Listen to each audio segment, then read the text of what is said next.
Ang santos nga ebanghelyo yan ang adlaw Biyernes han ikanapulo kag lima nga semana han ordinaryo nga panahon han liturhiya han simbahan nga Katolika. Kinuha dida ni ebanghelyo nga sinurat ni San Mateo napulo kag duha nga kapitulo bersikulo 7 tubtob nga daan ikawalo. Paray pag-iha, naglata si Jesus han kaumhan hintrigo, hadlaw ngay parahuay. Ginuto man iya mga tinunan, sanglit nagtikang hirahin pangutos han mga uhay han trigo, han pangaon han mga tipase. Han pakakita hinihan mga pariseyo, nagsiring hira kan Jesus, kita daw, supak han aton balaod, ang gimbubuhat hanimo mga tinunan, haadlaw nga iparahuay. Binato ni Jesus, waray ba kamo makabasahan ginbuhat ni David, didahan ginutom hiya, nga naniya mga kaupod. Sinod hiya hinbalay han Diyos, ngan kinaon hiya nga naniya mga kaupod. Han tinapay nga ginhalad sa Diyos, bisan kon supakan balaod. Ngan mangaon hira hadto nga tinapay kay ang mga padi ila ang tinutugutan hin pagkaon hini nga mga halad.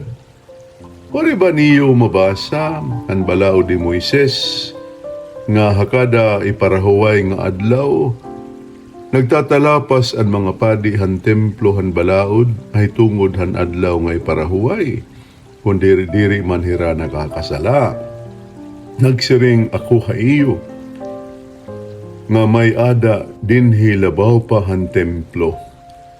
Nasiring an kasuratan, diri ko karuyag an mananap nga halad kundi an pagkaluoy. Kung makasabutla, kamuhan karuyag sigmon hini, diri kunta niyo ginhuhukman ang mga tao nga waray sala. Kay ginuuhan adlaw ngay parahuway, an anak han tao. Mga kabugtuan, an maupay nga sumatan aton dayon nga katalwasan. Paghimayaon ka, Ginoo.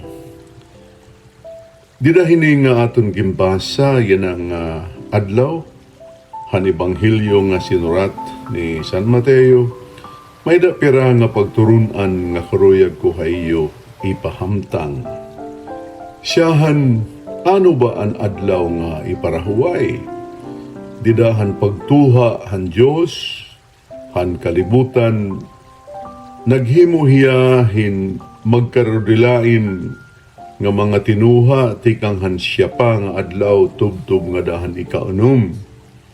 Sanglit an ikapito ka adlaw, anahiya araan, han sugo ni Moises nga amon adlaw han iparahuway, Sabado. Kung sugad, didahan panahon han ni Jesus, ang adlaw nga iparahuway, amo ang Sabado. Ug didahin nga adlaw ang mga tao nga natuod han balaod ni Moises, waray gudman ginbubuhat, ug bisan ano nga buruhaton, waray nira pagbubuhata tungod kay iparahuway man kuno nga adlaw. Pag-abot ni Jesus, ini nga adlaw nga iparahuway, nahimo nga adlaw didahan Domingo. Para haton nga mga natuo kan Jesus, ini nga adlaw ginhimo naton nga adlaw nga iparahuway tungod kay amo ini ang adlaw, iya nabanhaw tikanghan mga minatay. Kung sugad, diri kita napahuway didahan Sabado, an aton pagpahuway Domingo. Ini nga pagpahuway natikang han aton pagsingba. Adlaw diin aton gindadayaw ang Diyos. Adlaw nga aton gimpapasalamatan ang Diyos. Handa mo nga mga butang nga aton nakarawat didahan aton kinabuhi.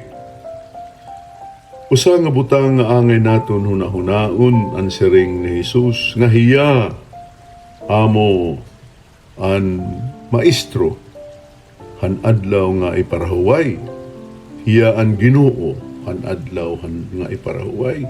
Sanglit, anangin naton buhaton, dinahining adlaw, amo ang pagdayaw kan Jesus. Ang pagdayaw o pagpasalamat sa Diyos. Ini nga siring han mga Hudiyo, han gimbuhat han mga kaupod na Jesus, tidahan adlaw nga iparahuway, para haira sala. Pero siring ni Jesus, may ada mga rason kung an ira ginbuhat, diri angay paghusgahan nga sala. Kaya ang sala mga kabugtuan, usa nga buruhaton nga nakontrahan kaburuton sa Dios. Nga ginbubuhat inusa nga tao, nga tinuyo niya pagbuhata, pagsupak kan Dios. Kung sugad ato nga ginbuhat han mga tinunan ni Jesus, diri pagsupak kan Dios. Pero paghatag hin katalahuran han iratag sa tagsa nga mga inaabat, labi na gud ang pag-abat han kagutom. Ini usa nga buruhaton in usa nga tao nga angay naton paghuna-hunaon. Kung adlaw han iparahuway, bisan kung Domingo, adlaw ini, basi diri la kita magdayon sa Dios, magdayaw sa Dios, pero paghatag gihapon han kinahanglanon naton basi magmakusog an aton tagsa-tagsa nga mga lawas. Adlaw inihin pagpahuway, lugod adlaw liwat ini hindiri pagtrabaho. Tungod kay adlaw ini basi naton matagan an aton tagsa-tagsa nga lawas, hin panahon hin paghibalik an kusog, basi pagabot han adlaw han pagtrabaho, magtikang naliwat kita han aton mga buruhaton. Ang mensahe didahining aton gimbasa nga ebanghelyo, angay naton paghuna-hunaon. An adlaw nga iparahuway, adlaw hin paghimaya, pagdayaw ug pagpasalamat sa Dios. Sugad man adlaw hin pagpahuway, basi an aton lawas, maandam han aton mga buruhaton, pag-abot han ang adlaw nga aton bubuhaton, base kita makahatag hintambuli kanaton tagsa-tagsa nga pamilya, anaton tagsa-tagsa nga kinabuhi, anaton tagsa-tagsa nga hingyap, base makaplagan naton dinhi kalibutan an aton mga ginuurara. Openg nga adlaw haiyo nga tanan.